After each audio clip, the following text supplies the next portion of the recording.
নমস্কাৰ জনাইছোঁ আৰু লগতে মণিৰাম পেগু ছাৰৰ জন্মদিনত বহুত বহুত শুভেচ্ছা জনাইছোঁ।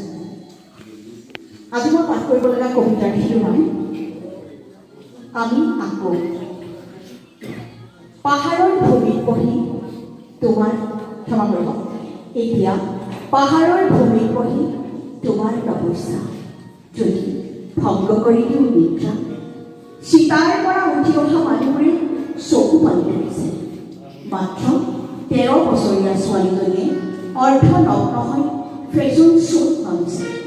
উদন্ত ল'ৰাজাক মাত্ৰ ড্ৰাগছ অভ্যাসত এতিয়া নৱ প্ৰজন্ম মানে ৰেড এলাৰ্ট পিষ্ট ব্যৰ্থতাৰ বুজাতানি বেৰৰ একলত পিতা পূজা অহংকাৰ কঢ়িয়াই লোৱা দৌৰবোৰে কথাও নুবুজি তপস্যাৰ পৰা ওলাই গুচি গৈছে ঈশ্বৰ উদ্ধাৰ কৰা প্ৰাৰ্থনা। যন্ত্ৰৰ ভিৰত শান্তিপূৰ্ণ মানুহ ক'ত বিচাৰি যাওঁ ঈশ্বৰ, ক'ত বিচাৰি পাওঁ মাটি শান্তি।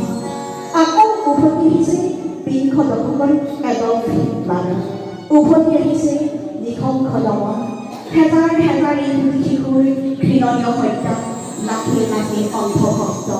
এনেদৰে আমি হেৰুৱাই পেলাইছোঁ আমাৰ শিশুবোৰ, হেৰুৱাই পেলাইছোঁ শতিকাৰ সভ্যতা। এতিয়া পাহাৰৰ ভূমিত বহি তোমাৰ তপস্যা যদি ভংগ কৰি দিওঁ নিদ্ৰা, চুইচাইড জলত থিয় দি ভাবোঁ জীৱন বদ্ধভূমি বাট ৰাডাৰ ইটছে লং পাৰ্চুপশ্যন জীৱনমান অৰণ্য চৰাই নদী থল সাগৰ আৰু জোৱাৰ হাতত তুলি ল'ব পাৰোঁ ফুল কিতাপ আদি কবিতা ব'লা আমি আকৌ গুচি যাওঁ গুহাৰ জীৱনী। ধন্যবাদ।